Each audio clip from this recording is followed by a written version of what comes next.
A l'hort teníem fruiters i al seu temps menjàvem la fruita que tocava. Però taronges no. Taronges no en teníem. I a mi m'agradava tant l'oloreta. Un dia repartint la llet, a una casa em van fer esperar per anar a buscar els diners. I allí, sobre la taula, hi havia una pella de taronja.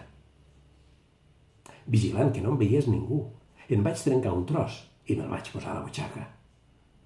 Encara tenia la mà a la butxaca quan va tornar la mestressa amb els diners. Em vaig espantar una mica, el pols se'm va accelerar i segur que em vaig posar vermell. Amb els diners a la mà i el preuat tresor a la butxaca, vaig marxar tan de pressa com vaig poder. Aquell dia vaig córrer més que mai repartint la llet. En acabar, vaig deixar les lleteres a l'aixopluc del ruc.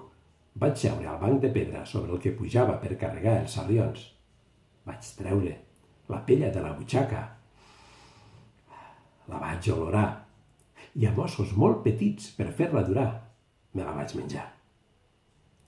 La meva primera taronja, vaig pensar, tot i que només era pella de taronja. Em va agradar, encara que al final em va deixar un gust amarg a la boca, però més amarga va ser l'arribada a l'escola, on el plaer de la pella de taronja, degustat a poc, em va fer arribar més tard que mai.